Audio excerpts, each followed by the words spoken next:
Hema committee റിപ്പോർട്ടും സിനിമയിലുള്ള ലൈംഗിക വിവാദങ്ങളുമൊക്കെ ചർച്ച ചെയ്യുന്ന ഒരു സമയമാണ്.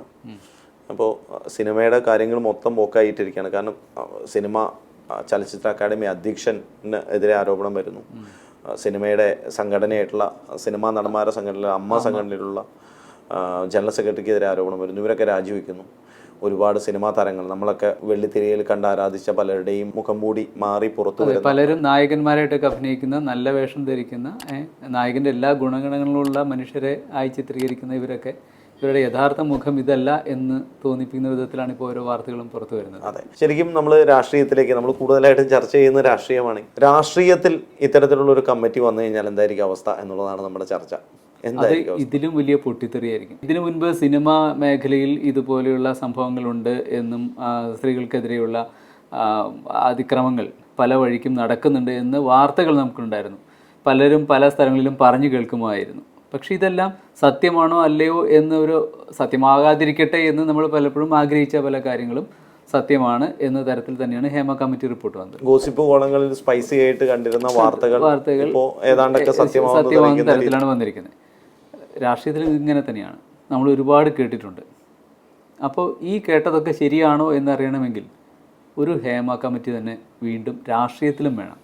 അത് എല്ലാ രാഷ്ട്രീയ പ്രവർത്തകരെയും എല്ലാ രാഷ്ട്രീയ പാർട്ടികളെയും സ്ത്രീകൾ നേരിടുന്ന പ്രശ്നങ്ങളെ സംബന്ധിച്ച് ഒരു ഹേമ കമ്മിറ്റി വേണ്ടേ? ഹേമ കമ്മിറ്റി പോലത്തെ ഒരു കമ്മിറ്റി, ഒരു ജസ്റ്റിസ് കമ്മിറ്റി വേണം. ആ കമ്മിറ്റി അന്വേഷണം നടത്തണം. സിനിമയിലെ ഇതുപോലെ തന്നെ രാഷ്ട്രീയത്തിലും സ്ത്രീകൾക്ക് എവിടെയാണ് പ്രഥമ സ്ഥാനം കൊടുത്തിട്ടുള്ളത്? അല്ലേ, പ്രഥമ സ്ഥാനം കൊടുത്തിട്ടില്ല. രണ്ടാം നിരയായിട്ടാണ് അവരെ കാണുകയുള്ളൂ. അവർ മുൻനിരയിൽ ഇരുത്താൻ ആരും സമ്മതിക്കാറില്ല. സംവരണം വേണ്ടി വരുന്നു സ്ത്രീകൾക്ക് എവിടെയെങ്കിലും ഒരു സീറ്റിൽ മത്സരിക്കണമെങ്കിൽ. അങ്ങനത്തെ ഒരു സാഹചര്യം നിലനിൽക്കുന്നുണ്ട്. എന്നാൽ കുറേ സ്ത്രീകളുണ്ട് താനും.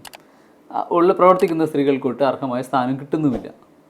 ഒരു അന്വേഷണ കമ്മിറ്റി അവിടെയും വയ്ക്കട്ടെ. ഒരു വനിതാ മുഖ്യമന്ത്രി കേരളത്തിലേക്ക് എത്തുക എന്നുള്ള പറയുന്നതൊക്കെ നമ്മളൊക്കെ ഒരുപാട് പ്രാവശ്യം സ്വപ്നം കണ്ട ഒരു സംഭവമാണ്. പക്ഷെ ഒരു മുഖ്യമന്ത്രി പോയിട്ട് അത്തരത്തിലുള്ളൊരു രീതിയിലേക്ക് ഒരു പാർട്ടിയുടെ രാകേഷേ, നമുക്ക് ഏത് പാർട്ടിയുടെ തലപ്പത്താണ് ഒരു വനിത നേതൃത്വം കൊടുക്കുന്നത്?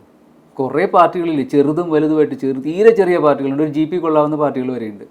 അതല്ലാതെ വലിയ പാർട്ടികളുണ്ട്. ഈ ഒറ്റ പാർട്ടിയിലും ഒരു വനിതാ നേതാവിനെ മുന്നിൽ നിർത്തിയിട്ടില്ല. ഈ ഗൗരിയമ്മ പാർട്ടി വിട്ടൊരു പാർട്ടി തുടങ്ങിയോണ്ട് അവര് തലപ്പത്ത് കുറച്ചാളിരുന്നല്ലാതെ അത് ഗൗരിയമ്മ തുടങ്ങിയ പാർട്ടി ആയതുകൊണ്ട് അടുത്ത വനിതാ മുഖ്യമന്ത്രി ആവും എന്ന് പറഞ്ഞ ശൈലജ ടീച്ചറിനെ ഒതുക്കുന്ന നമ്മൾ കണ്ടിട്ടുണ്ട്.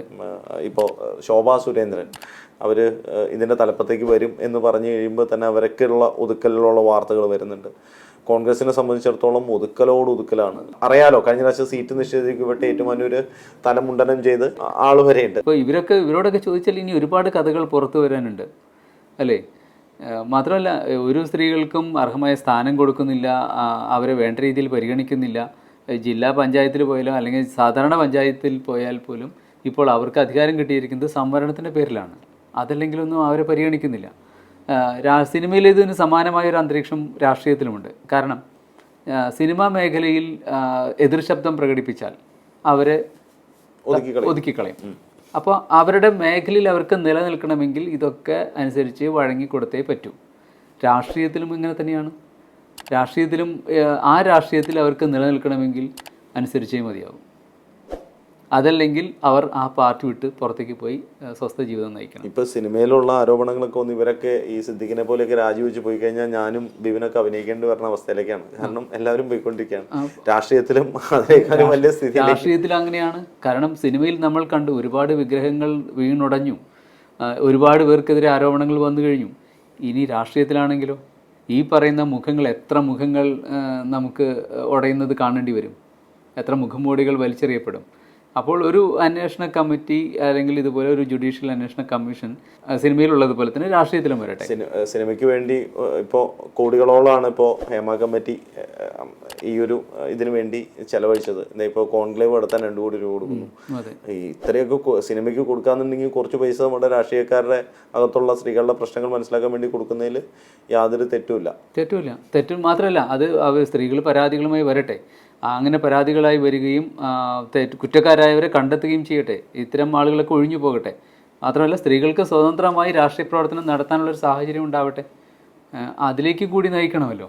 അപ്പോൾ അതിനും ഈ ഒരു അന്വേഷണ കമ്മിറ്റി വരട്ടെ. ഇത് ചില IT മേഖലയിലും ഇതിന് സമാനമായ ഒരു അന്തരീക്ഷമുണ്ടെന്ന് ഞാൻ കേട്ടിട്ടുണ്ട്. കാരണം IT മേഖലയിലെ IT കമ്പനികൾ തമ്മിൽ ഇത്തരത്തിലൊരു ധാരണ ഉണ്ടാക്കി വെച്ചിട്ടുണ്ട്. കാരണം ഒരു IT കമ്പനിയിൽ നിന്ന് പ്രശ്നം ഉണ്ടാക്കി പോകുന്നവരെ മറ്റു IT കമ്പനികളിൽ എടുക്കാതിരിക്കാൻ, അതായത് പിന്നെ ഒരിക്കലും അവർക്ക് IT മേഖലയിൽ ജോലി ചെയ്യാതിരിക്കാനുള്ളൊരു സാഹചര്യം ഉണ്ടാക്കി വെച്ചിട്ടുള്ളതായിട്ട് ഞാൻ കേട്ടിട്ടുണ്ട്.